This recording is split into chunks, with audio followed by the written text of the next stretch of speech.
영화의 역사입니다. 사실 역사라고 하면 그 시작부터 지금까지의 것들이 모두 담겨야 되겠지만 우선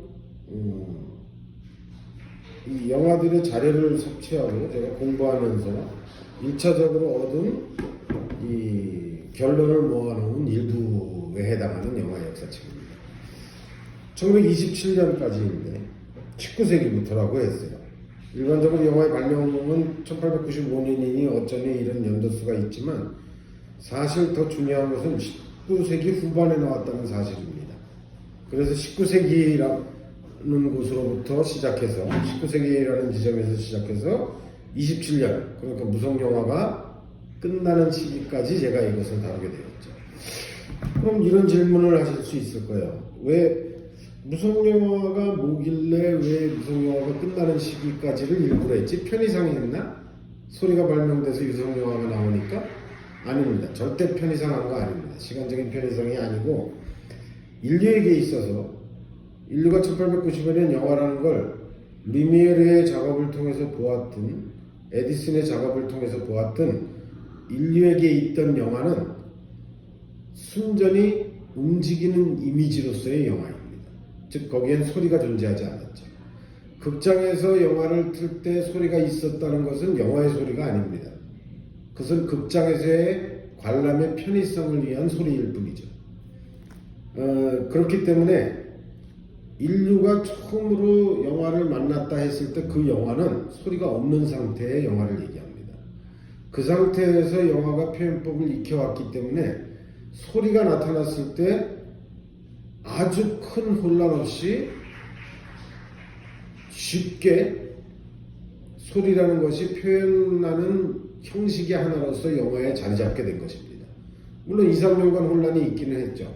하지만 2, 3년간 혼란이라는 것은 전체 영화의 역사에서 보면 혼란이라고 할 수도 없는 거겠죠. 1927년까지의 역사가 이 안에 무려 지금 이 책의 페이지로는 500여 페이지가 담겨 있는데 사실 이것도 원고에서 당연히 원고를 정리하다 보면 덜어내야 되겠지만 의도적으로 내용도 일부 덜어낸 것입니다. 너무 양이 많다 해서.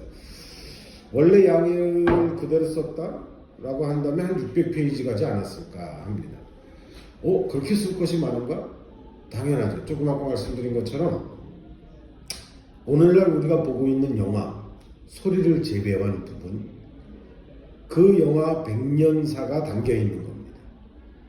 시간적으로 볼 때 27년 이후에 30년대 중반까지 있었는데 그 이후에 무성영화는 만들어지지 않았죠.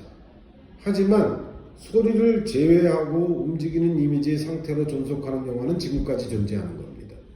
물론 요즘 감독들은 머릿속에서 소리를 제외한다는 개념 자체를 안 갖겠지만 영화의 움직이는 이미지 상태로서 표현하고자 하는 것들은 여전히 존재한다는 거죠. 그러면 대체 인간에게 있어서 움직이는 이미지란 무엇일까? 이 정체성을 캐는 작업이 있기 때문에 두꺼워질 수밖에 없는 겁니다. 여기 서문을 보면 그래서 제가 걱정거리를 하나 심어놨어요. 이게 일부가 22장까지 되어 있는데 되도록이면 3장부터 봐라. 왜냐하면 1, 2장은 지금 말씀드린 대로 대체 움직이는 이미지는 무언가를 캐기 위한 핵심 내용들이 담겨 있는데 이것은 우리가 즐겨보는 영화 얘기를 써놓은 것이 아닙니다. 오히려 19세기가 인간에게 있어서 어떤 세기였나? 19세기에 왜 인간은 움직이는 이미지를 만들어내야만 했을까? 우연인 것 같지만 19세기로 와서 우리 인간에게는 엄청난 것들이 바뀝니다. 근대가 열리게 되는데 이 근대란 영어로 하면 모던이에요. 이 모던을 근대나 현대나 이런 식으로 그때그때 우리 한자어가 사용하고자 하는 목적대로 쉽게 설명하지만 사실은 19세기부터 지금까지가 모던입니다. 1980년대 이후로 포스트 모던이라는 개념이 나오긴 했지만 그것은 모던 안에서의 후기라는 개념이지 모던을 벗어났다는 개념이 아닙니다. 모던과 이전 시대 그 사이에 영화가 존재하고 있는 겁니다. 그렇다면 영화 자체가 대단한 발명품은 아니겠지만 그 당시로 보면은 영화를 통해서 이해하고자 했던 움직임이 사실은 대단한 것인데 이 움직임에 대한 인간들의 이해 과정이 1, 2장에 써 있습니다. 당연히 철학적이고 그 당시 역사에 관한 여러 다양한 이해가 없으면 읽기 힘든 부분입니다. 하지만 만일 그 이해를 동반한다면 영화가 그냥 우리가 극장에서 보는 재밌는 이야기를 근사하게 표현한 미학적인 이미 표현 방식으로 근사하게 나타낸 이것에 지나는 것이 아니구나. 그보다 더 깊은 인간이 이 세계를 이제 비로소 있는 그대로 움직이는 그 자체로 대한다는 그 열망에서 나온 어떤 것이구나. 그래서 인간이 예컨대 좋아요. 오늘날 극장에서 보는 이야기를 한번 생각해 봅시다. 움직이는 이미지가 없었다면 이 이야기는 눈에 보는 것이 될 수 없습니다. 상상하는 것이. 언어는 우리에게 상상시킵니다. 회화는 물론 시각적으로 보여지지만 회화로 드라큘라를 그렸어도 드라큘라의 한 단면과 정체성을 표현하는 것에 지나지 않습니다. 이야기를 담아내긴 힘듭니다. 하지만 이 이야기를 움직이는 상태로 담아내는 것을 가능하게 하는 게 바로 영화입니다. 그럼 이것이 어떤 의미를 지니고 있을까? 그런 것들이 이 책 안에 담겨 있는데 쉽게 말씀드린다면 이 이야기는 이제까지 상상해오던 것인데 우리가 눈으로 보고 있는 것처럼 진짜 실제처럼 경험하는 것이 되었습니다. 그렇다면 19세기 이전에 영화가 없던 시대를 살아가던 인간의 상상과 영화가 있는 이후에 영화가 보편적으로 퍼진 이후에 영화를 인류가 즐긴 이후에 예컨대 1920년대부터의 인류가 하는 상상은 질적으로 다릅니다. 어떤 의미에서 영화는 새로운 종류의 인간의 탐생을 보여주는 아주 결정체입니다. 아마도 그래서 들레즈가 바로 영화를 그토록 중요하게 다루는 거죠. 영화가 미적으로 예술 영식에서 대단한 것이어서 문학이나 회화보다 아닙니다. 들레즈가 영화라에게 경탄한 것은 그런 의미가 아니고 영화가 인간이 움직임이 도대체 뭐지? 우리가 이 세상을 살아가고 있는데 왜 우리는 여태까지 이 세상 눈에 보이는 이 세상을 한 번도 생각해 본 적이 없을까?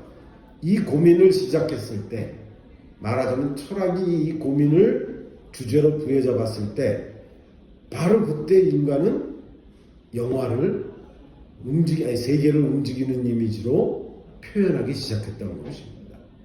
그래서 들레즈가 그런 근사한 말을 한 거죠. 인류가 움직임에 대해 사색하고자 했을 때 그 움직임을 보여주는 도구가 탄생했다. 이 말의 의미는 바로 조금 아까 말씀드린 움직이는 이미지로 만들어진 서사가 갖는 의미를 나타낸다고 볼 수 있습니다. 우리는 하나의 세계만 물질적으로 경험하면서 살아왔는데 오늘날 여러분들은 하나의 세계만 경험하는 게 아니고 이야기를 통해서 나타나는 모든 세계들을 모든 세계에 대해서 실제적 경험을 지니고 있습니다. 그게 영화가 가능하게 만들어 놓은 세상입니다. 우리가 이제 2부에서는 나중에 그런 결론을 다가가 봐야 되겠죠. 그렇다면 그래, 영화를 본 인간은 그런 의의를 가지고 있어. 근데 그것이 세계에서 인간이라는 존재를 도대체 어떻게 만드는 거지? 그것은 1990년대 말하자면 20세기의 영화가 무엇이었는가를 다 거론하고 나면 자연스레 2부 말미에서 우리가 어떤 존재인지가 읽혀지게 되는 겁니다. 21세기 앞에서 우리가 어떤 존재인지를 읽고 우리가 어떤 세계 속에 살아왔는가를 이해하고 그리고 지금은 어떤 세계인가를 봐야 우리가 앞으로 어떤 세계를 어떻게 역할을 제공하고 살아가야 하는지 우리가 소비자라서 끌려가는 게 아니고 여전히 생산자로서 무언가를 만들어내야 하는 존재라는 것을 깨닫게 될 수 있겠죠. 이것이 제가 영화의 역사를 쓰는 이유입니다.